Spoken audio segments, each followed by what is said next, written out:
আঙ্গুল তো ভেঙে গেছে, অথচ আগে আপনি 13 পান নাই। তো হাসরের ময়দানে যদিও থাকবে ল্যাংটা জন্মদিনের পোশাকে, কিন্তু কেউ কারো দিকে তাকাবে, তাকানো যে যায়, এটা দিয়ে যে ফিলিংস নেওয়া যায়, ওই কল্পনাটা পর্যন্ত আসবে না মানুষের ভেতরে। কোত্থেকে আসবে? যখন জানে না আগামীতে আমার কি হতে যাচ্ছে, আল্লাহকে ধরে জাহান্নামে ফেলবে নাকি আল্লাহ ধরে জান্নাতে দিবে। জান্নাতে দেওয়া এটা কোনো মানুষের প্রাপ্য না। তাহলে বলবেন এটা কি? এটা হলো আল্লাহর দয়া, আল্লাহর মায়া, আল্লাহর ভালোবাসা।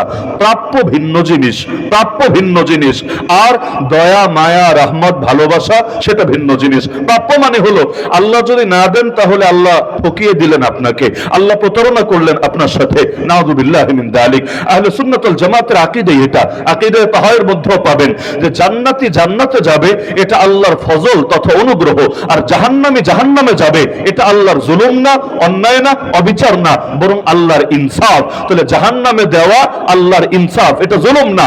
আবার জান্নাতে দেওয়া এটা আল্লাহর ইনসাফ না, বরং অনুগ্রহ, দয়া, মায়া, ভালোবাসা। কারণ যদি বলেন জান্নাত হলো বিনিময়, জান্নাত হলো আমার প্রাপ্য, কিসের প্রাপ্য? কিসের? কি করেছেন আপনি? এই দুনিয়াতে যত নেয়ামত ভোগ করেছেন আগে এটার বিনিময় দেন না রে ভাই। যত নেয়ামত, প্রতিটা মুহূর্তে শ্বাস নিচ্ছেন, যদি অক্সিজেন কিনে কিনে সরবরাহ করা লাগে কয় টাকা লাগে? আর এই যে মাগনা প্রতিদিন শ্বাস প্রশ্বাস নিচ্ছেন, পানি নিচ্ছেন, আল্লাহর হাজারো নেয়ামতের মধ্যে ডুবে আছেন, এটার বিনিময় দেন। এর মোকাবেলে আগে লক্ষ কোটি রাকাত নামাজ পড়েন, এর মোকাবেলে আগে হাজার হাজার রোজা রাখেন, তারপর জান্নাতের বিনিময়ে কি করবেন ওইটা পরেও ফিকির করবেন। আর বাস্তবতা হলো জীবনে এমন 2 রাকাত নামাজ তো পড়তে পারি নাই যে 2 রাকাত আল্লাহকে দেখানোর মতো। কে পেরেছেন? পড়লে বলেন যে আমার এই 2 রাকাত আবু বকরের মতো, আমার এই 2 রাকাত ওমরের মতো, আমার এই 2 রাকাত বেলাল হাবশির মতো রাদিয়াল্লাহু আনহুম আজমাইন। আর উপরে আর নাই গেলাম যে আমার এই 2 রাকাত মুহাম্মদুর রাসূলুল্লাহ সাল্লাল্লাহু আলাইহি ওয়াসাল্লামের মতো। কি আছে জীবনে? এমন একটা সিজদা দিতে পারি নাই যে সিজদার ব্যাপারে আমি সাক্ষ্য দেব এর কোয়ালিটি 100 থেকে 100 ছিল। আল্লাহ যেমন চেয়েছেন, নবী যেমন শিখিয়েছেন ঠিক তেমনই ছিল। কিছুই তো নাই, আছে শুধু একটা, দিলে আছে আল্লাহর ভালোবাসা, নবীর ভালোবাসা, আর দিলে বড় আশা এই ভালোবাসাকে আল্লাহ তাআলা অবশ্যই মূল্য দেবেন, এই ভালোবাসার উসিলায় অন্তত জান্নাত দেবেন। তাহলে হাসরের ময়দান সেই বিভীষিকাময় ময়দান, বড় পেরেশানির হালত। পেরেশানি তো আগ থেকে শুরু, কত দিকের কত পেরেশানি, আর পেরেশানি বাড়ানোর জন্য আরো কত আয়োজন। যেমন কোরআনে আল্লাহ এটাও জানিয়েছেন, চাঁদ এবং সূর্যকে হাসরের পরে জাহান্নামে ফেলে দেওয়া হবে। অবাক করা ব্যাপার।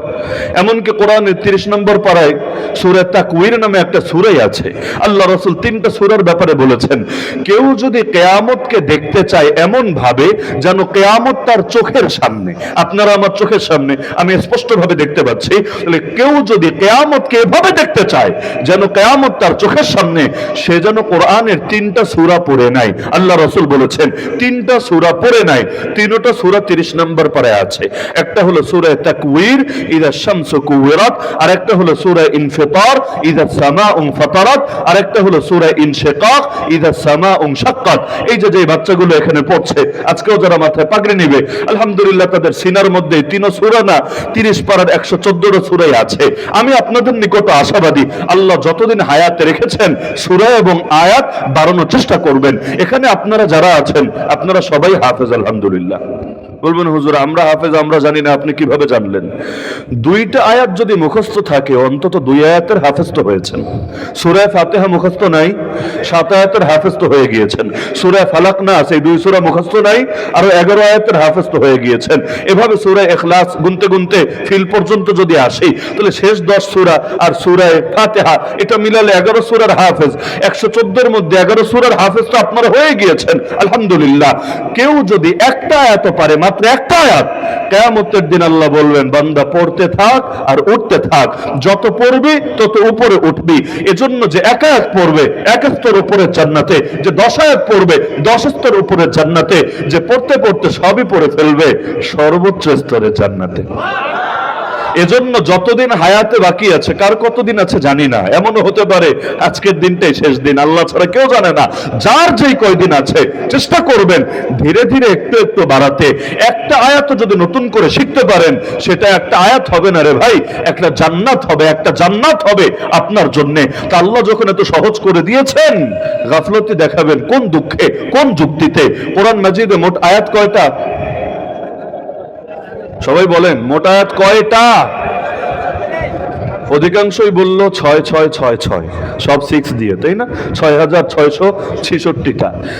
আমরা যে আসলেই জ্ঞানের চাইতে আবেগ দিয়ে বেশি চলি, এর বড় প্রমাণ হলো এটা।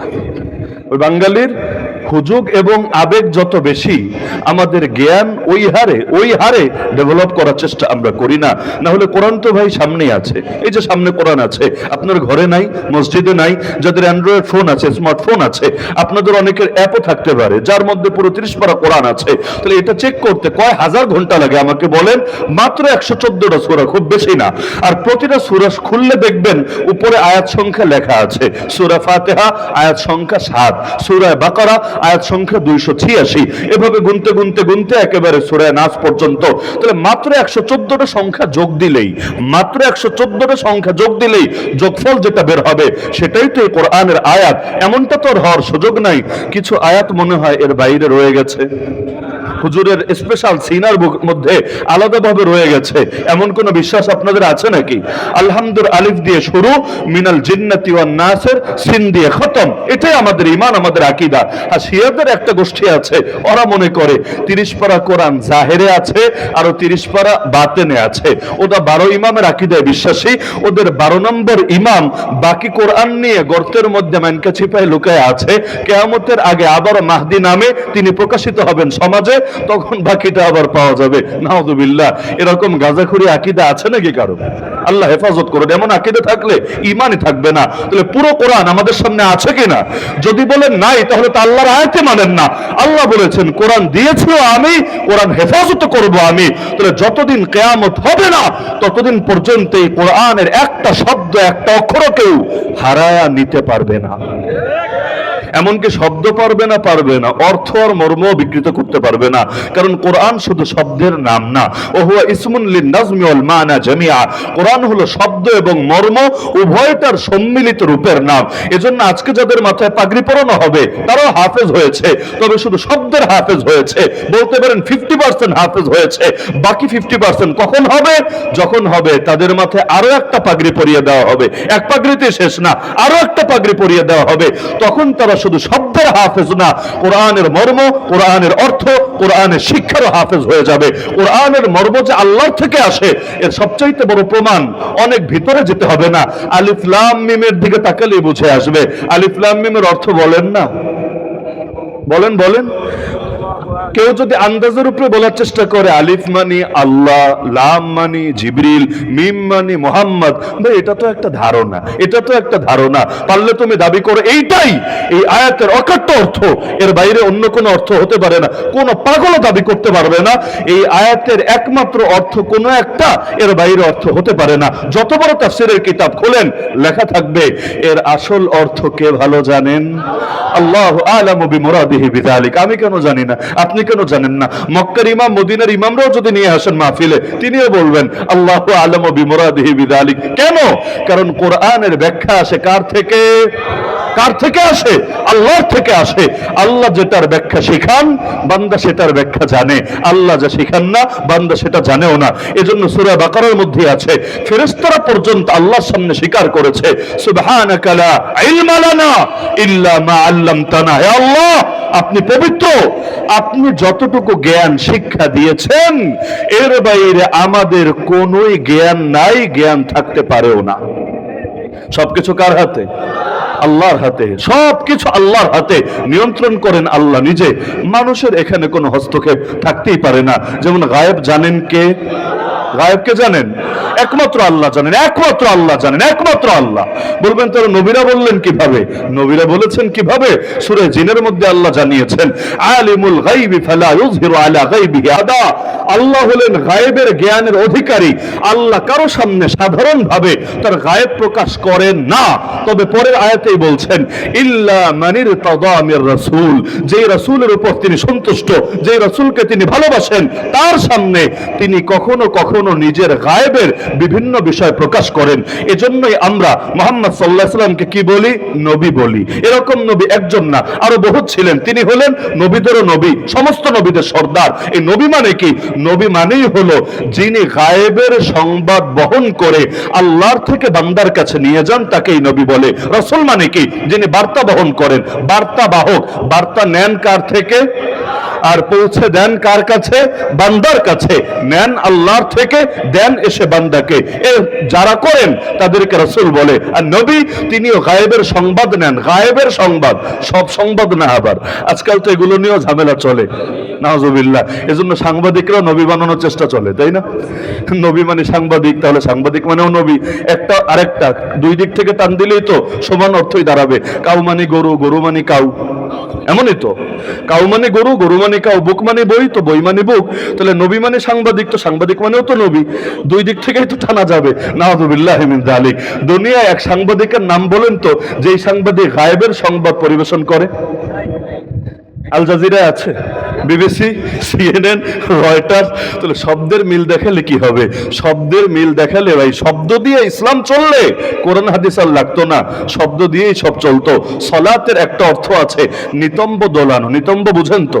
পশ্চাৎ দেশ, পিছনের অংশ, যেটার উপর ভর করে বসে আছেন, নিতম্ব দোলানো। এই অর্থে অনুসারে যারা নাচে, ডান্স করে, ওই ডান্সারদেরকে মুসল্লি বলা হবে।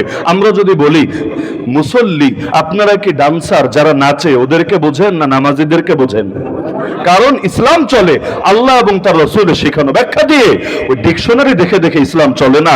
এজন্য অনেকে জিহাদের অপব্যাখ্যা করে। জিহাদ মানে চেষ্টা, জিহাদ মানে মেহনত, জিহাদ মানে সংগ্রাম। আরে পাগল, কোন চেষ্টা? চেষ্টা তো রিকশাওয়ালাও করে, চেষ্টা তো ভ্যানওয়ালাও করে, চেষ্টা তো সুইপারও করে, চেষ্টা তো মেথরও করে। সবাইরে মুজাহিদ বানায় দেয়। চেষ্টা তো নরেন্দ্র মোদীও করে, চেষ্টা তো ট্রাম্পও করে, চেষ্টা তো নেতানিয়াহুও করে। তাহলে এদেরকে আমিরুল মুজাহিদিন বানায় দেয় না। বরঞ্চ সব চেষ্টাকে জিহাদ বলা হবে না। যেই চেষ্টা হবে আল্লাহর জমিনে আল্লাহর দ্বীন কায়েমের জন্য, সেই চেষ্টাকে জিহাদ বলা হবে। আর যেই চেষ্টা হবে অন্য কোনো কিছুর জন্য, সেটাকে জিহাদ বললে ইসলামের অপব্যাখ্যা হবে। এজন্য শাব্দিক অর্থ আর পারিভাষিক অর্থ দুটোকে আলাদা রাখবেন, একটার সাথে কখনোই আরেকটাকে মিলাবেন না। এই শাব্দিক অর্থের ধোকায় পড়ে কত মানুষ যে বরবাদ হয়, কত মানুষ যে ইসলামের ভুল ব্যাখ্যা চালায়। আল্লাহ হেফাজত করুন, আল্লাহ আমাদেরকে এরকম অধপতন থেকে রক্ষা করুন। তাহলে ইসলামের ব্যাখ্যা, এই কোরআনের ব্যাখ্যা করবেন কে? নবীও না, করবেন কে?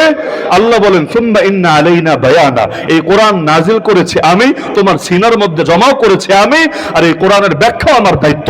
ওই ব্যাখ্যাটা করেছেন কিভাবে? লিতুবাইয়িনা লিন-নাসি মা নুজিলা ইলাইহিম।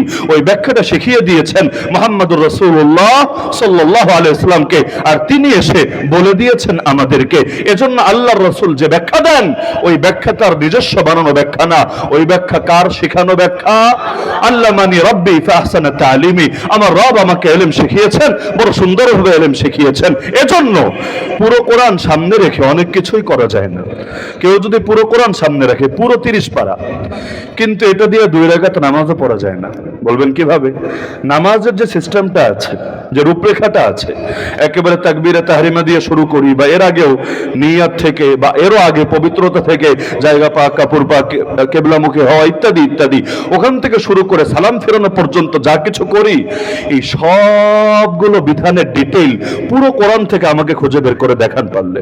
কিয়ামত পর্যন্ত টাইম নেন, পারলে দেখান। একই কথা হজ, একই কথা রোজা, একই কথা যাকাত। ইসলামের প্রতিটা বিধানের ডিটেইল আপনি যদি বিস্তারিত জানতে চান, আপনাকে তাকাতে তাকাতে হবে নবীর কথার দিকে, নবীর কাজের দিকে, নবীর আচরণ উচ্চারণের দিকে, আল্লাহর নবীর প্রতিটা গুণের দিকে। এজন্যই আল্লাহ রসুলকে বলা হয়, আম্মা জান আয়েশাকে জিজ্ঞেস করলো এক তাবেঈ, নবীর জীবনাদর্শ কি ছিল বলেন না। তিনি বলেন, তুমি কি কোরআন পড়ো না? বলল, কোরআন তো পড়ি, আমি তো নবীরটা জানতে চাচ্ছি। তিনি বললেন, কানা খুলুকুহু আল কোরআন, আমার নবীর জীবনাদর্শ ছিল হুবহু কোরআন। কোরআনে যেটা পাবা তাত্ত্বিকভাবে, জ্ঞানগতভাবে তারই প্রায়োগিক রূপ খুঁজে পাবা মুহাম্মদুর রাসূলুল্লাহ সাল্লাল্লাহু আলাইহি ওয়াসাল্লামের জিন্দেগির মাঝে। এজন্য নবীকে বাদ দিয়ে কালেমাও তো পূর্ণতা পায় না, নবীকে বাদ দিয়ে কোরআনই বা লোকে মানবে কিভাবে? আজকাল এমন দল আছে, এরা বলে হাদিস মানি না, কোরআন মানি, হাদিস মানি না, কোরআন মানি। এমনকি জেলে গিয়ে আমরা একটা এমন জঙ্গি দল পেয়েছি, বাংলাদেশে নিষিদ্ধ ঘোষিত যে কয়েকটা জঙ্গি সংগঠন সরকার করে রেখেছে, এর মধ্যে একটা হলো আল্লাহর দল। সুন্দর নাম না, আল্লাহর দল। আমি জেলে যাওয়ার আগে জীবনে নাম শুনি নাই। শেখ হাসিনার বরকতে কারাগার মিনাল মুমিনিনা أنفسهم وأموالهم بأن لهم الجنة يقاتلون في سبيل الله فيقتلون ويقتلون وعدا عليه حقا في التوراة والإنجيل والقرآن ومن أوفى بعهده من الله فاستبشروا ببيعكم الذي بايعتم به وذلك هو الفوز العظيم. وقال النبي صلى الله تعالى عليه وسلم الكيس من دان نفسه وعمل لما بعد الموت والعاجز من أتبع نفسه هواها وتمنى على الله. وقال أصحاب محمد رضي الله عنهم نحن الذين بايعوا محمدا على الجهاد ما بقينا أبدا. آمنت بالله صدق الله العلي العظيم وبلغنا رسوله النبي الكريم ونحن على ذلك لمن الشاهدين والشاكرين والذاكرين والعاقبة للمؤمنين والمتقين والمجاهدين والحمد لله رب العالمين.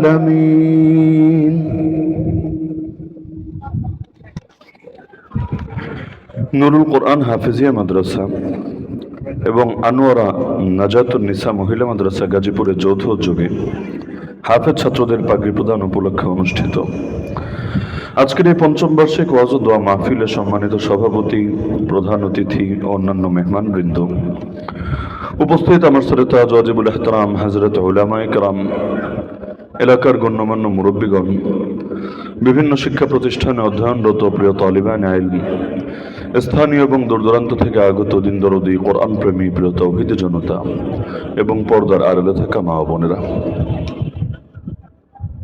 খুতবার মধ্যে আমি কোরআন মাজিদের 16 নম্বর পারার সূরা মারিয়ামের দুটো আয়াত তেলাওয়াত করেছি, আয়াত নম্বর 85 এবং আয়াত নম্বর 86। এই দুটো আয়াতকে সামনে রেখে মৌলিক কয়েকটা বার্তা আরজ করে আলোচনা ইতি টানবো ইনশাআল্লাহ। আল্লাহ রাব্বুল আলামিন সূরা মারিয়ামের এই 85 এবং 86 নম্বর আয়াতে কিয়ামতের ময়দানের একটি চিত্র তুলে ধরেছেন। কিয়ামতের ময়দান আমরা সকলেই জানি এমন এক বিভীষিকাময় প্রান্তর, যেখানে অপরাধীরা পর্যন্ত সহ্য করতে না পেরে আল্লাহকে বলতে থাকবে, আল্লাহ আর সহ্য হচ্ছে না, বিচার একটা করে দাও। কিন্তু এই ময়দানের বিভীষিকা, এই ময়দানের পেরেশানি আমরা আর নিতে পারছি না। হাদিসের মধ্যে আছে কিয়ামতের ময়দানের মোট সময়কাল হবে 50,000 বছর। আর কোরআনে আল্লাহ জানিয়ে দিয়েছেন আখিরাতের দিনের হিসাব আলাদা আর দুনিয়ার দিনের হিসাব আলাদা। ওয়া ইন্না ইয়াওমান ইনদা রাব্বিকা কাআলফি সানাতিন মিম্মা তাউদ্দুন। আখিরাতের একদিন এত বড় দুনিয়ার 1000 বছরের সমান।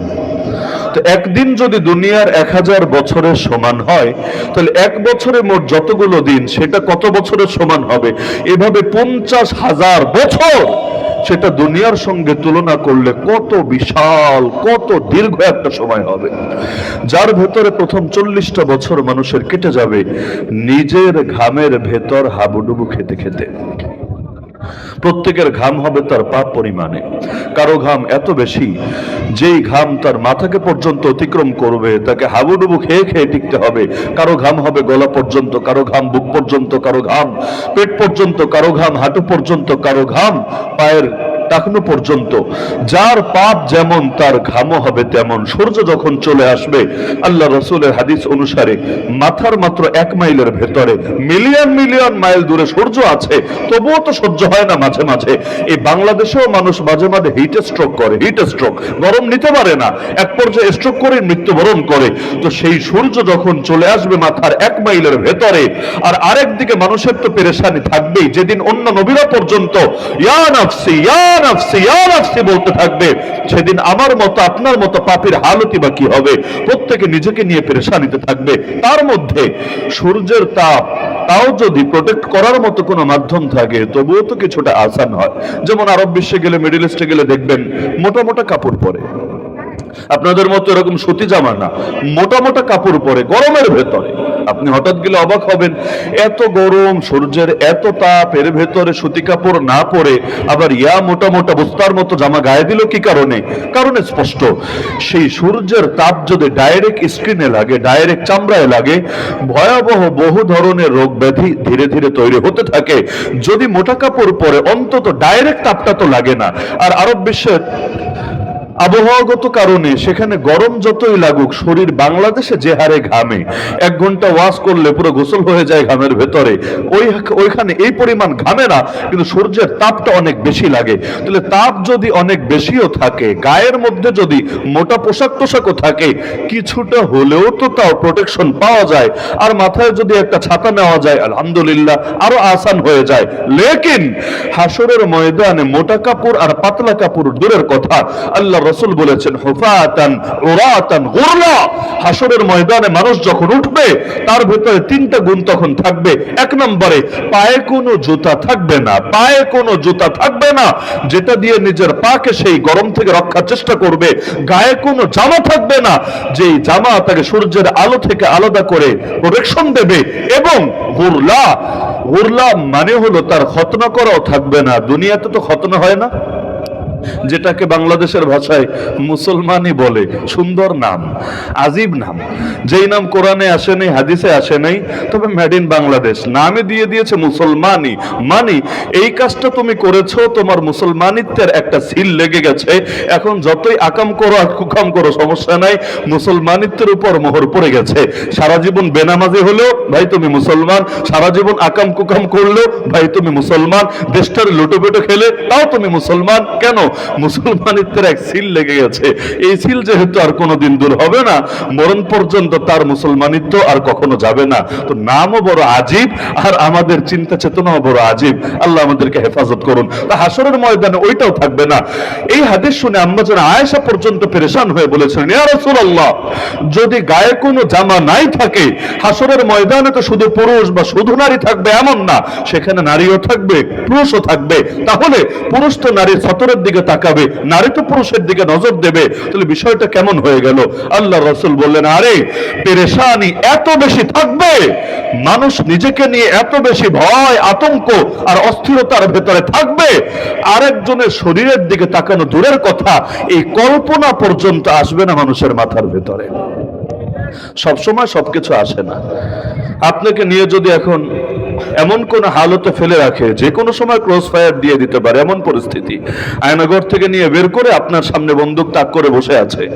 ওই সময় মাথার মধ্যে যৌনতা, মাথার মধ্যে শারীরিক কামনা, মাথার মধ্যে এই জাতীয় কোনো কিছু জিন্দেগি তো আসবে, আসার কথা না। এখন যদি এমন হয় 1 বছর ঘুমেছিলেন, বউয়ের কাছে যান না, 1 বছর ঘুমেছিলেন, কোনোভাবে শারীরিক চাহিদা মেটে না, তারপরও আসবে না, তারপরও না। কেন? কারণ মাথাও বোঝে কখন কি আশা লাগে। অনেক মানুষ আছে প্রচন্ড রাগী, যেটাকে আমরা বলি বদমেজাজি, আছে না? খুদাই রাগ করে। এই শ্রেণীর লোক আবার রমজান মাস আসলে বাড়ে। রমজান মাসে আসরের পর জিজ্ঞেস করবেন, চাচা কেমন আছেন? দেখবেন হঠাৎ খেপে গেছে, ওই বেয়াদব, চুপ কর, রোজা রাখিস নাই নাকি? শুধু শুধু আপনি কিন্তু ভালো আছেন জিজ্ঞেস করেছেন, ভালো থাকলে বলুক, না থাকলে বলুক, কিন্তু দেখবেন অযথা রাগ করে বসেছে। এটাকে আবার বাংলায় সুন্দর নাম দেওয়া হয়েছে, রোজায় ধরেছে। বলে না, রোজায় ধরেছে। কিন্তু এই রকম রাগী বদমেজাজি মানুষের কপালেও যদি রিভলভার তাক করে বলে, চাচা কেমন আছেন, তখন কি ধারণা রাগ করবে? মাথার মধ্যে জিদ আসবে? দেখবেন রাগী মানুষও একদম আলিফের মতো সোজা হয়ে গেছে, পানির মতো নরম হয়ে গিয়েছে। তাহলে সব হালতে মানুষের মাথার মধ্যে সবকিছু আসে না।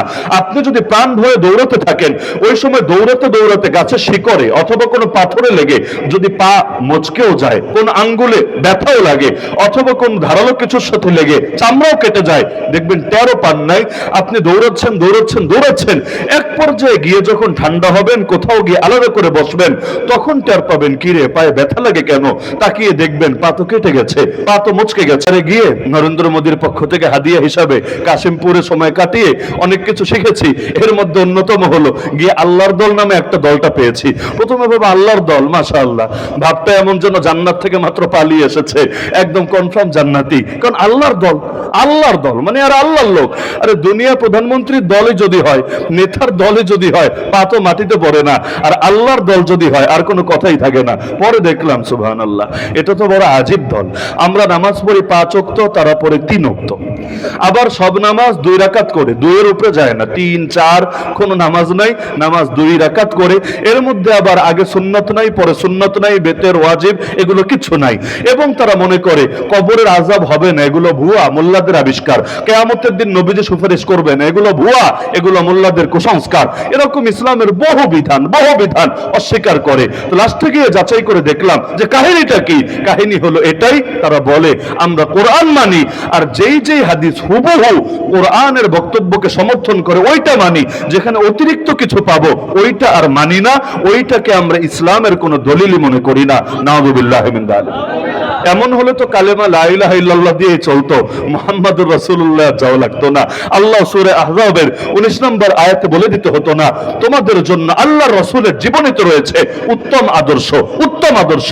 এজন্য আল্লাহ কোরআনের এক একটা আয়াতকে যেভাবে হেফাজত করেছেন, আমার নবীর জীবনের প্রতিটা আদর্শকে কিভাবে হেফাজত করেছেন। নবী যা করেছেন সব আমরা জানি না, আলহামদুলিল্লাহ, সব জানি। সব নবী কিভাবে মেসওয়াক করতেন, নবী কিভাবে কাপড় পরতেন, নবী কিভাবে হাসতেন, নবী কিভাবে হাঁটতেন, নবী কিভাবে স্ত্রীর সাথে মেলামেশা পর্যন্ত করতেন। এমনকি সহবাসের দোয়া আপনারা শেখেন নাই? সহবাসের দোয়া, সহবাসের ওইটা পর্যন্ত আল্লাহর রাসূল শিখিয়ে গিয়েছেন। তাহলে প্রতিটা আচরণ উচ্চারণ, রাজনীতি, অর্থনীতি, বিচার আচার, আইন কানুন, শিক্ষা দীক্ষা, সভ্যতা, সংস্কৃতি, এমন একটা জিনিসও নাই যেখানে আল্লাহর রাসূলের পূর্ণাঙ্গ আদর্শ নাই। একটা জিনিসও যদি থাকতো, ইসলামের দুশমনরা বহু আগে ইসলামকে ভুল প্রমাণের চেষ্টা চালাতো। কারণ আল্লাহই বলেছেন তোমাদের দ্বীনকে পরিপূর্ণ করে দিয়েছি। পরিপূর্ণ সেটাকেই বলে যেখানে কোনো কিছুর ঘাটতি থাকে না। দুনিয়া অনেক উন্নত হয়েছে, তাতে কি? দুনিয়া হয়েছে আধুনিক, আর আল্লাহর নবীর জীবনাদর্শ আর এই কোরআন হলো সর্বাধুনিক। সর্বাধুনিক বুঝেন? 2025 এসেছে, তাতে কি? 3025 যদি দুনিয়াতে আসে, যদি আসে, আমি সম্ভাবনা দেখি না, বলার জন্য বলা, যদি আসে, তখন এমন হবে না এমন কোন সমস্যা কেউ দেখাতে পারবে যার সমাধান দিতে ইসলাম ব্যর্থ হবে। নাউযুবিল্লাহ। আর মোল্লাদের বানায় ব্যাখ্যা দেওয়া লাগবে না। এই কোরআন, এই সুন্নাহ, এই ইসলামের মূলনীতি, এর আলোকে প্রতিটা সমস্যার সমাধান বের হয়ে আসবে। তো ঝামেলা তো আমাদের মাঝে। নবীর প্রেমের কথা ঠিকই বলবো, নবীর আদর্শের বেলায় এসেই শুধু এখানে কাটছাট করার চেষ্টা চালাবো। এই যে এই বছরের কথা যদি আমি বলি, আল্লাহ মাফ করুন, গত মাস, মাত্র 1 মাস আগের কথা, রবিউল আউয়াল, আরবি মাস আর কি, হিজরি মাস। রবিউল আউয়ালের 12 তারিখ আসার 1-2 দিন আগেই এমন এমন নেতারাও নবীর জন্মদিনের শুভেচ্ছা জানিয়েছে। এখন তো জন্মদিন উপলক্ষে উইশ করা, হ্যাপি বার্থডে পার্টি করা, এটা একটা ফ্যাশনে পরিণত হয়েছে। তো এখন আল্লাহ রাসূল সাল্লাল্লাহু আলাইহি ওয়াসাল্লামের জন্মদিন উপলক্ষে এমন এমন নেতারাও শুভেচ্ছা জানিয়েছে জাতিকে, যারা আবার প্রকাশ্যে বলে আমরা শরীয়তের আইন মানি না। শরীয়তের আইন তো আমার আপনার বাপ দাদার বানানো আইন, তাই না? শরীয়তের আইন তো কোনো মোল্লা মুন্সির আবিষ্কার করা আইন, তাই না? শরীয়তের আইন মানে কার আইন? শরীয়তের আইন মানে কার আইন? আর আল্লাহর আইন আমাদের কাছে আসলো কিভাবে? আল্লাহর আইন যার মাধ্যমে এসেছে তার নামে মুহাম্মদুর রাসূলুল্লাহ সাল্লাল্লাহু আলাইহি সাল্লাম। শরীয়তের আইন মানে আল্লাহর দেওয়া আইন, নবীর শেখানো আইন। আল্লাহর দেওয়া আইন, নবীর শেখানো আইন। তো কেউ যদি বলে ওইটাই মানে না, তাহলে তুমি ভাই নবীর জন্ম উপলক্ষে শুভেচ্ছা জানাও কোন মুখে? এইটাও তো তোমার শানে কোনোভাবে যায় না। হ্যাঁ, এটা যায় কাদের শানে? আবু লাহাবের শানে। আবু লাহাব বলবেন কিভাবে? আল্লাহর নবীর জন্মে খুশি হয়ে নিজের দাসীকে আজাদ করে দিয়েছিল। সে দাসী, বর্তমান মার্কেটে তো দাস দাসী নাই। ওই জামানার সাথে বর্তমানের কম্পেয়ার করলে ওই দাসীর দাম কোটির উপর ছিল, কোটির উপরে। তো কোটি টাকা দামের দাসী আজাদ করে দিয়েছে কেন? ভাতিজা, নিজের পুত্র না, ভাতিজার জন্মে খুশি হয়ে। এখানে যেই কয়জন আমার সামনে বসে আছেন নিজের বাচ্চার জন্মে খুশি হয়ে কয় টাকা দান করেছেন বলেন? 10 লাখ, 20 লাখ, 50 লাখ? বলেন যে হুজুর আমার বাচ্চার জন্মে খুশি হয়ে আমি এটা দান করেছি। কয়জন বলতে পারবেন? কিন্তু নিজের বাচ্চা না, নিজের ভাতিজা। ভাতিজা তো একমাত্র ভাইয়ের পুত্র এমন না, ভাই তো কত কত ভাই তাদের। কিন্তু এক ভাতিজার জন্মে খুশি হয়ে নিজের দাসীকে আজাদ করে দিল। তাহলে কি পরিমাণ আল্লাহ রাসূলের প্রতি মহব্বত ছিল, স্নেহ ছিল, ভালোবাসা ছিল, ভক্তি ছিল।